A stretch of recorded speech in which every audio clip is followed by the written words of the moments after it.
안녕하십니까.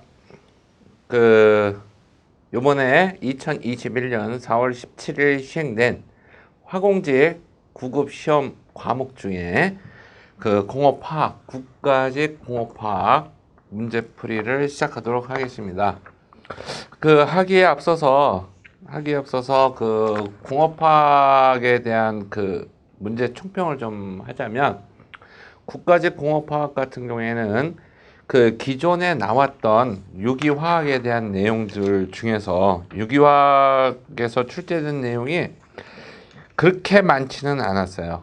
유기화학에서 그렇게 많지는 않았고, 전체적으로 골고루 출제가 됐습니다. 일반 화학 문제도 있고 유기화학 문제도 있지만은 이제 주로 이제 공업화학 내용에 많이 충실한 그런 내용들이 출제됐고, 난이도도 그렇게 아주 높지는 않았습니다. 그래서 국가직은 화공 일반도 마찬가지고 이 공업화학도 마찬가지고 아주 높은 난이도의 시험은 아니었다, 이렇게 판단할 수 있겠습니다.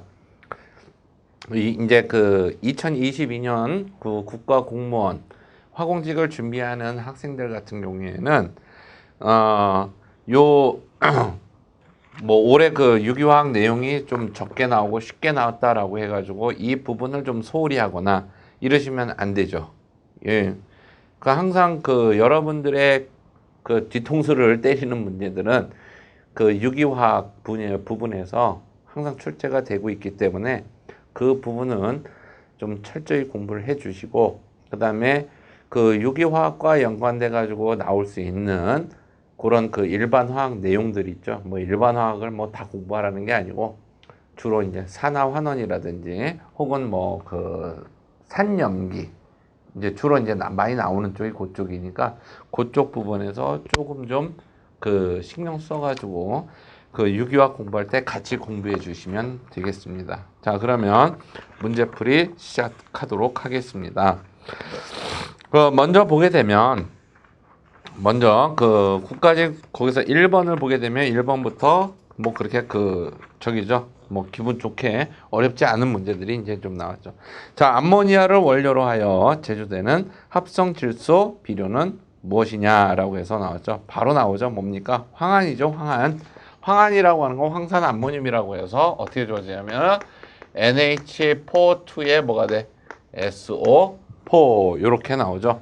황산을 암모니아 포화기에다가 넣은 뒤에 암모니아는 바닥으로부터 어떻게 돼?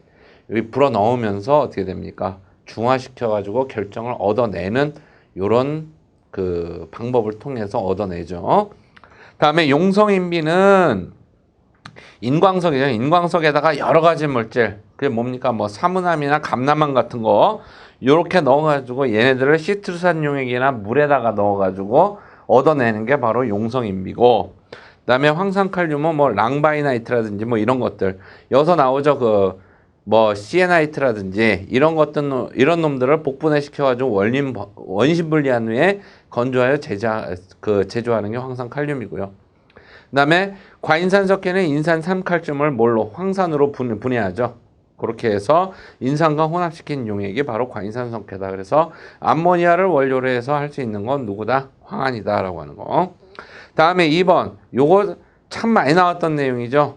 유지 1g을 완전히 비운화시키는데 필요한 수산칼슘의 양을 밀리그램 수로 나타내는 거. 유지의 화학적 특성 지표는 뭡니까? 비누화값이죠. 비누화값. 요거. 여기서 보게 되면 1번에 산가가 나오죠. 1g 속에 들어있는 유리지방산을 중화시키는데 필요한 KOH의 밀리그램 수죠.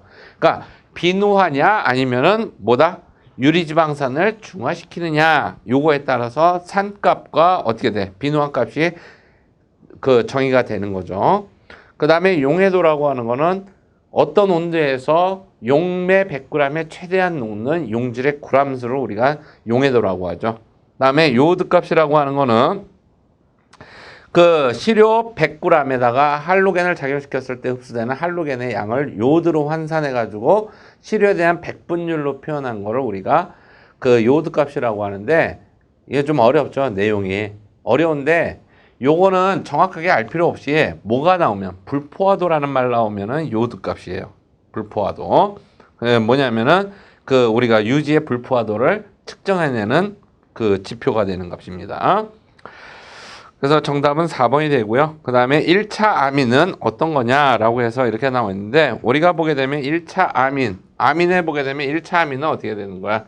여기에다가 알킬기가 하나 들러붙어 있는 거를 우리가 1차 아민이라고 하죠. 요거. 그래서 RNH2라고 해가지고 나온 게 바로 뭐가 돼? 여기서 RNH2 요거 1차 아민이라고 하고, 그 다음에 RNH 한 다음에 여기에 뭐가 돼? 알킬기가 두 개 들러붙으면은 뭐예요? 이게 바로 2차 아민이고, 요게 1차, 그 다음에 2차, 그 다음에 3차 아민은 어떻게 된다?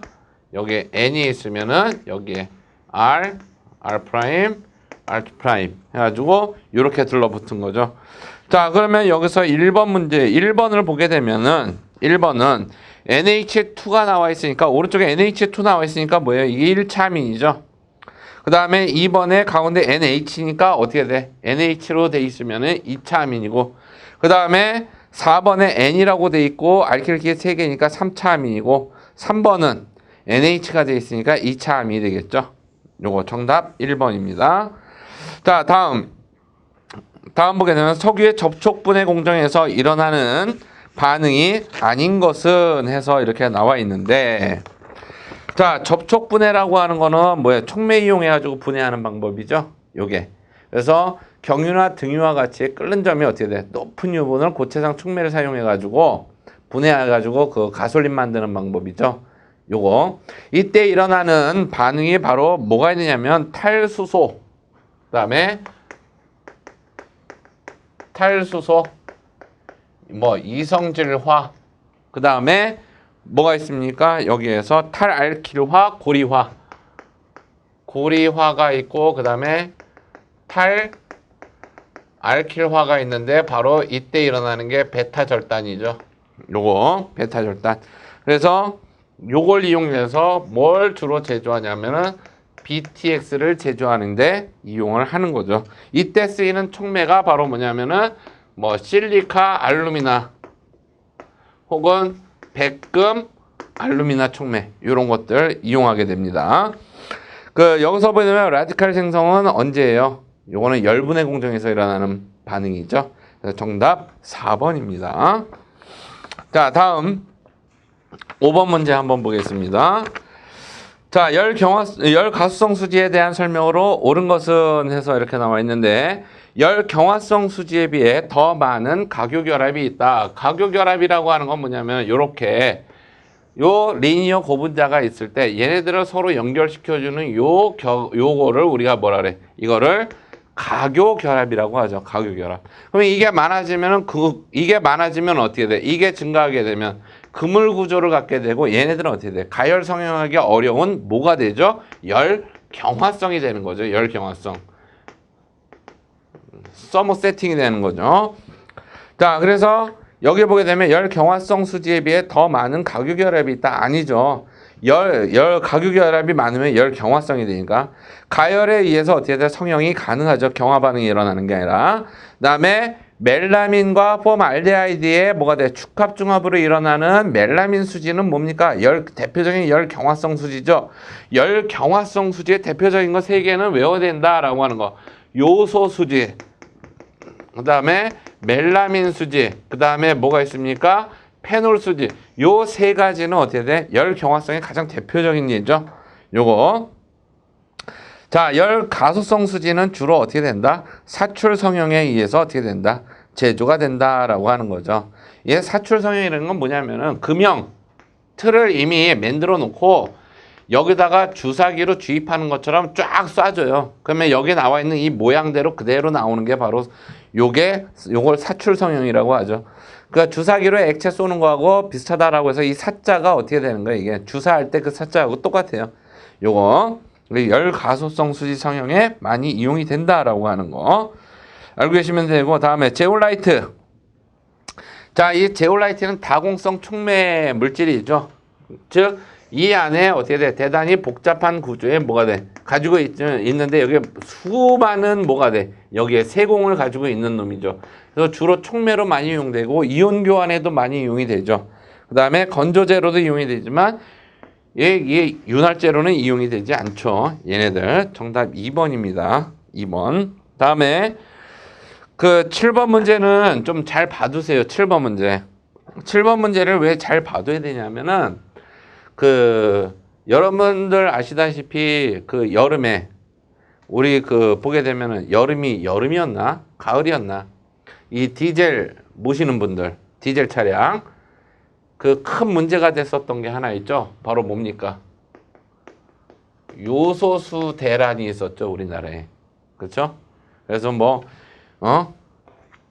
이게 어떻게 되느냐? 이렇게 해가지고 그 요소수 구하기가 어려워가지고 물류 대란이 일어날 것이고 자동차가 다 멈출 것이다. 근데 다행히도 어떻게 돼? 우리나라에서 다 그 노력을 해가지고 수입선을 다변화해가지고 이제는 그 요소수 문제가 많이 해결이 됐는데 이 요소수 문제가 이게 그 뭐냐면은 일본 같은 경우에 이게 이제 그 우리가 얘기하는 유로 6예요. 유로 6. 그러니까 이게 환경 규제에 해당이 되는 건데 유로 6 이 기준에 맞추려다 보니까 유로 6 기준이 이제 어떤 거냐면 이 자동차에서 봤을 때 이 요소수가 없게 되면 어떻게 되면 질소산화물이 과다하게 배출될 거고 이게 요소수가 부족하면 시동이 걸리지 않도록 그렇게 지금 자동차가 설계가 돼 있어요. 그러니까 요소수가 없으면 차를 몰 수가 없다는 얘기죠. 시동이 안 걸리니까. 그래서 요게 아마 문제가 됐기 때문에 내년에는 문제가 좀 요것과 관련된 문제가 나오지 않을까. 2022년도에는 제가 이제 좀 왜냐면은 이 현안이 되고 있는 문제들 이런 것들은 그냥 한두 개씩 내놓는 경우들이 있거든요. 여러분들 한번 보시면은 아마 요때 어떤 문제가 있었는데 나중에 보니까 요런 문제들이 나왔더라 하는 그런 내용들이 있을 거예요. 그래서 요소수인데 요소수 나오게 되면 반드시 나오는 게 뭐냐면 SCR이 나와요. SCR. 요거 셀렉티비티 뭐가 돼? 요거 그 카탈리스트 리덕션 아주 선택적 촉매 환원법이라고 우리가 얘기를 하는데 현재 이용하는 건 요거 선택적 촉매 환원법이에요. 즉 자동차의 촉매 변환기라고 이렇게 달려 있는데 배기가스가 통과를 하는데 여기에다가 배기가스가 이렇게 들어갈 때 여기다가 요소수를 쏴주게 되면은 여기를 거치면서 얘네들이 어떻게 돼? N2와 뭘로 바뀌는 거야? 요걸로 완전히 바뀌어가지고 나가는 거죠. 뭐가? 질소 산화물이. 그래서 질소 산화물 배출량을 감소시킬 목적으로 만들어낸 겁니다. 요게.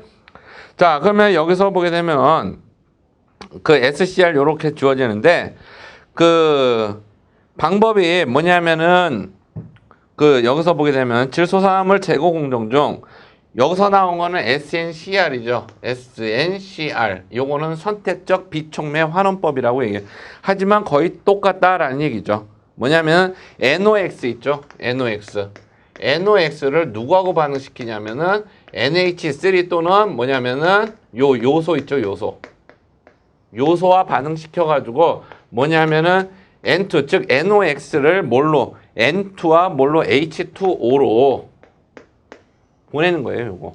요거를 만들어내는 거.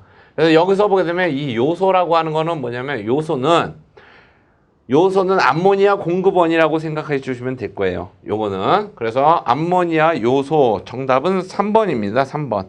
여기서 자, 그러면은 여기에서 우리가 보게 되면은 요걸 제거하는 방법에서 SNCR이 있고 그다음에 뭐가 있냐면 SCR이 있고 그다음에 EGR이 있고 그다음에 DPF 요거 DPF라는 방법이 있는데 요 DPF는 요건 질소산화물이 아닙니다. 요거는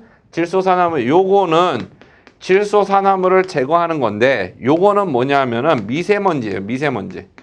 미세먼지 제거하려고 도입하는 시스템이고 요 두 가지인데 여기에서 우리가 채택하고 있는 방법은 SCR이에요. SCR인데 요거는 뭐냐면은 요거 그 EGR이라고 하는 게 이제 뭐의 약자냐 하면은 EGR이라는 게 Exhaust Gas Recirculation이에요. 여기서 의미가 다 나와. 뭐냐면은 배기가스를 어떻게 다시 엔진 내부로 순환시키는 거예요. 그러니까 뭐냐면은 얘네들은 뭐가 많이 생기냐면 검댕이 많이 발생하는 게 단점이에요. 얘네들은 검댕이 굉장히 많이 발생한다. 대신에 요게 유리한 점은 뭐냐면은 SCR이나 SNCR 같은 경우는 이게 엔진 계량이 들어가야 된다고. 아까도 얘기했듯이 뭐냐면은 엔진 계량이 뭐냐면은 얘네들 안 걸리게 만들고 막 이러죠. 시동 안 걸리게 엔진 계량 들어가는데 얘네들은 뭐가 되냐면 엔진 계량이 필요 없어. 엔진 계량이 필요 없는데 뭐가 많이 생긴다? 검댕이 많이 생긴다. 이거보다는 뭐 요거를 많이 선택한다라고 하는 거죠, 현재. 자, 다음 8번. 화학 기상 증착 방법에 의한 방막 성장의 단계를 어떻게 돼? 진행 순서대로 바르게 나열한 것은 요거는 이제 교재에 그대로 나와 있으니까 그 부분을 참고를 하십시오. 요거는 먼저 표면에 어떻게 된다? 표면에 반응물이 이동을 하죠. 그쵸? 여기서 그 반응물이 이동을 한 다음에 반응물이 어떻게 돼? 이제 흡착을 하게 되겠죠. 반응물이 여기서 흡착을 이렇게 할 거고, 그쵸? 그 다음에 표면에서 화학종이 이동하고, 그 다음에 경계층 여기서 표면으로부터 어떻게 돼? 부생성물. 여기서 이제 화학종이 이동을 하고 부생성물이 나오면 부생성물은 어떻게 돼? 떨어져 나가서 바깥으로 어떻게 돼? 확산시켜가지고 보내버리는 거죠. 그래서 순서는 디귿, 기역, 니은, 미음, 리을 해가지고 정답은 3번입니다. 다음에 금속의 부식에 대한 설명으로 올자 부식이라는 게 결국 뭡니까? 부식이라는 게. 부식은 그 저거죠. 그 외부 환경의 전기화학적 변화에 대해서 열화죠, 열화. 즉 물리화학적 성질이 나빠지는 거죠. 혹은 파괴되는 거. 이런 것들을 우리가 부식이라고 이야기를 합니다. 요거는. 그러면은 여러분들 이 밖에 보게 되면은 어떻게 돼요? 여기서 보게 되면 밖에 그 뭐 철이라든지 이런 것들을 보게 되면 녹슨 거 많이 보죠. 그러면은 만약에 철대문 끝에 이렇게 녹이 슬었을 때 이거를 발로 툭 차면 어떻게 돼요? 쉽게 떨어져 나가죠. 이게 뭐가 돼? 기존 철의 성질을 잃어버렸다는 거죠. 기존 철의 성질을. 자, 그래서 여기서 보게 되면 1번 이 금속의 부식 과정에서 일어나는 전기화학의 반응에 전기화학적 반응의 깁스 에너지 변화는 0보다 작다. 부식은 자발적 과정이죠. 그냥 놔둬도 일어나죠. 따라서 어떻게 돼? 자발적 과정이니까 깁스 에너지 변화량이 어떻게 된다? 0보다 작아야 된다라고 하는 거고. 자, 불균일 부식에서는 여기서 조심해야 되는 게 뭐냐면 단위 표면적 단위 아닙니다. 단위 시간당으로 표시해요. 이게 틀린 겁니다. 정답 2번입니다. 2번. 요거. 그래서 단위 시간당 두께 감소 또는 어떻게 된다? 무게의 감량으로 나타낸다라고 하는 거. 주의해야 될 거는 단위 표면적 단위 아니다. 뭐다? 단위 시간당이다라고 하는 거죠. 금속의 외부 환경과의 전기화학적 반응에 의해서 열화되는 과정. 열화가 바로 물리화학적 성질이 나빠지는 걸 의미하는 거니까. 그다음에 부식이 일어나는 물질은 산화전극에 연결한다. 그렇죠. 화학전지에서 산화전극에서 산화가 진행이 되죠. 요거 알고 있으면 되겠고. 자, 다음에 10번 문제 보겠습니다. 자, 미생물의 회분식 생장 곡선에서 나타나는 다음 단계를 나타내라. 그러면 어떻게 된다? 여기서 요렇게 보통 이제 나타나죠. 뭐 지체기 나오고 그 다음에 지수 생장기, 감속기, 정지기, 그 다음에 뭐가 된다? 사멸기로 요렇게 나오겠죠. 얘네들. 이름을 그냥 하나로 통일시켜주면 좋은데 이거 번역하는 사람들마다 다 다르게 번역을 하다 보니까 여러 가지 용어들이 혼용해서 이게 나오게 돼. 이게 별로 좋은 건 아닌데 요게. 그래서 그 여기서 보게 되면은 그 지체기, 뭐 유도기 혹은 지연기 이렇게 나오는데 여기서 보게 되면은 그래서 여기서 지연기라고 해가지고 렉페이스 나오고 그 다음에 지수 생장기 나오고 감속기 나오고 정지기 나오니까 여기서 세 번째 단계에 해당하는 건 감속기죠. 요거 디귿 요게 정답이고. 그 다음에 생물 공정에서 사용하는 막 분리 공정 중 농도 차이를 주로 구동력으로 하는 것은 해가지고 나와 있는데 투석이라고 하는 거는 막을 기준으로 해가지고 고농도에서 저농도로 어떻게 돼? 이게 확산하는 거를 우리가 원리로 하는 거예요. 요게. 그래서 확산되도록 해가지고 선택적으로 제거하는 과정이 바로 투석입니다. 투석. 다이알리시스. 요거는. 그러니까는 얘네들은 구동력이 뭐냐면 요 농도차예요. 농도차가 크면 클수록 어떻게 된다? 이쪽으로 갈 수 있다라고 하는 거죠. 자, 나머지는 다 뭐냐면 마이크로 여과나 역삼투 초미세 여과라고 하는 거예요. 여과는 뭐가 돼? 여과라고 하는 건 막 여기다 두고 얘네들을 이쪽으로 강제로 밀어가지고 어떻게 돼? 통과시키는 거죠. 이쪽으로. 따라서 이때는 뭐냐면 압력차야, 압력차. 농도차가 아니라 압력차가 구동력인데 요 투석은 농도차가 구동력이 된다는 거. 자, 다음 부가사슬 중합으로 12번 부가사슬 중합으로 그 중합된 고분자는 해서 물어봤죠. 여기서 보게 되면 부가사슬 중합이라고 하는 게 뭡니까? 첨가중합에 의해서 어떻게 돼? 얘네들 된 게 누구냐? 이걸 찾으란 얘기죠. 첨가중합이 된 게 누구냐? 그러면 첨가중합을 하려면 어떻게 돼? 단위체에 뭘 갖고 있어야 돼요? 이중결합을 가지고 있어야 된다라고 하는 거. 자, 노볼락이라고 하는 건 뭐냐면은 바로 페놀에다가 HCHO 한 다음에 뭐가 돼? 산촉매를 해주게 되면은 이때 노볼락이 나오게 되죠. 그다음에 폴리에스터라고 하죠. 이 폴리에스터라고 하는 거는 누구하고 누구다? 테프탈산하고 에틸렌 글리콜 요거를 축합중합을 한 거죠. 요거.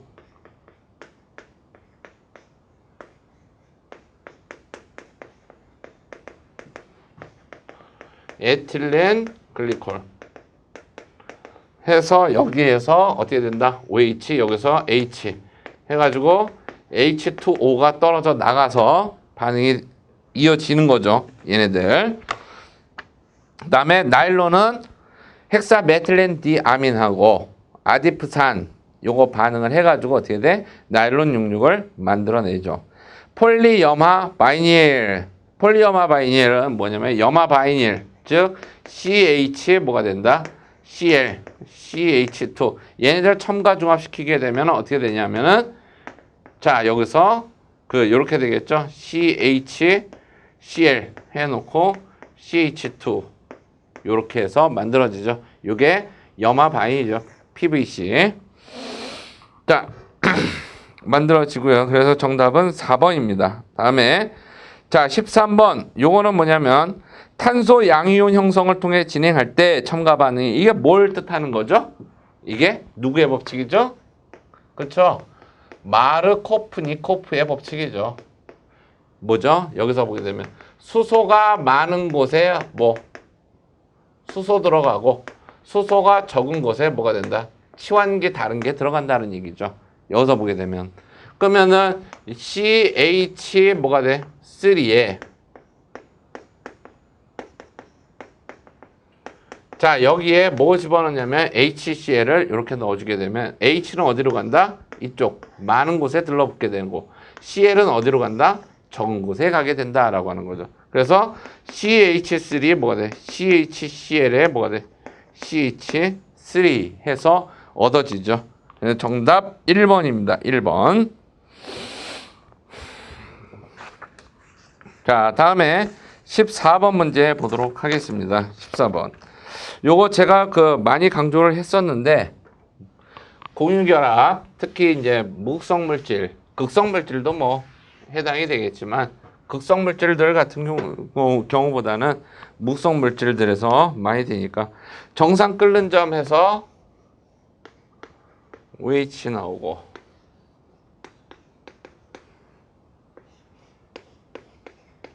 요렇게 나오죠.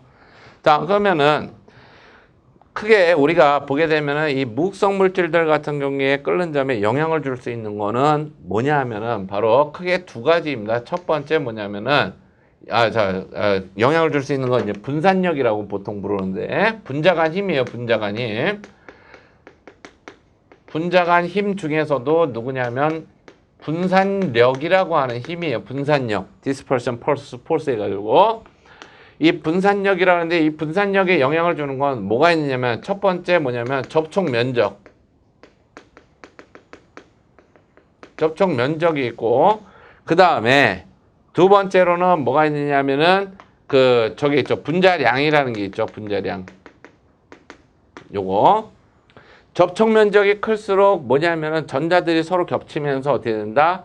얘네들이 어떤 전하를 띌 확률이 크다. 즉 편극이 잘 된다라고 하는 거고 분자량이 클수록 당연히 편극이 더 잘 된다라고 하는 거죠. 그래서 접촉 면적이 크고 분자량이 클수록 어떻게 된다?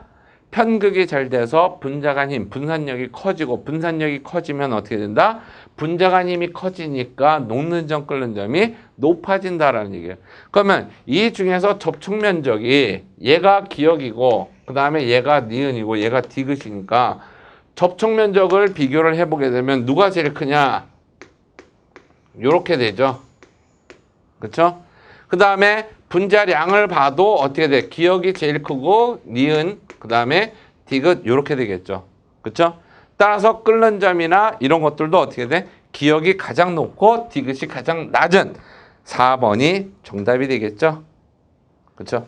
자, 다음에 15번. 15번은 요거는 친핵성 아실 치환 반응인데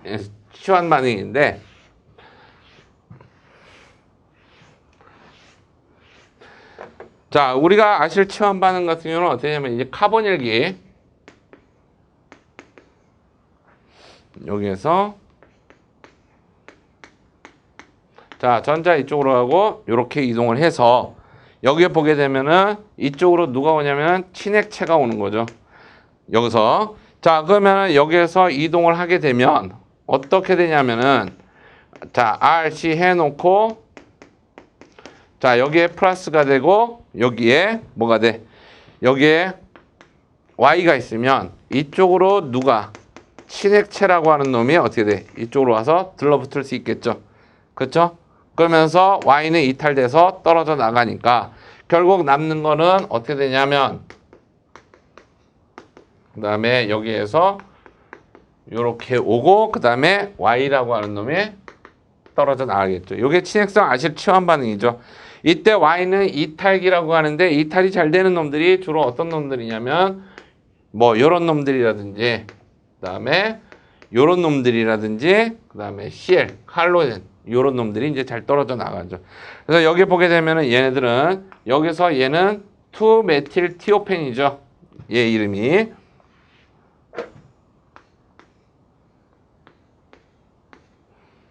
여기에서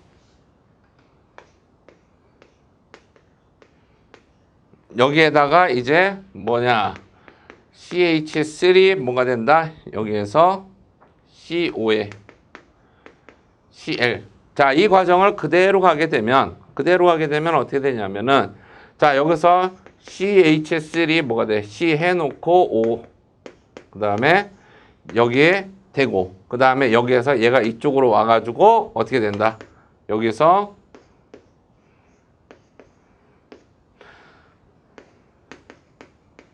요렇게 되겠죠? 그러면 이쪽 부분이 어떻게 돼?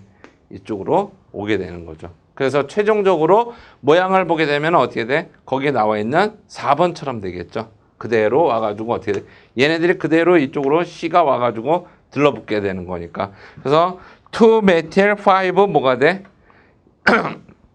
2아세틸 5메틸 티오펜이라고 하는 물질이 됩니다. 이때 여기서 그 촉매로 쓰이는 게 SN 뭐가 돼? CL4죠. 요거 촉매도 좀 중요하니까 알아두고 친핵성 아실 치환 반응이다 라고 하는 거 알고 계시면 되겠습니다. 다음에 16번 수소의 제법이 아닌 것은 해가지고 이렇게 나와 있는데 여기서 보게 되면 코크스와 물의 반응 수성가스 반응이죠.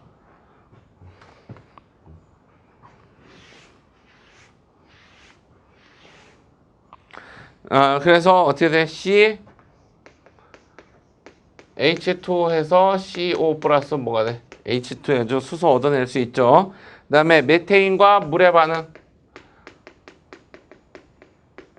해가지고 어떻게 돼요? CO2하고 이 H2 나오고 그 다음에 물에 전기분해하게 되면 음극에서 수소 얻어질 수 있죠.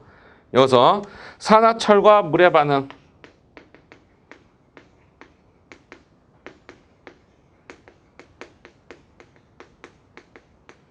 F2 뭐가 돼요? 여기서 OH3가 되죠.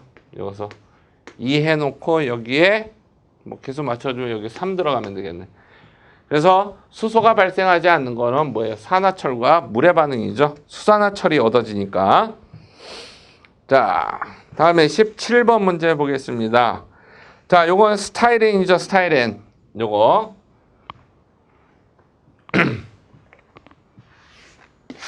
아이고, 이런.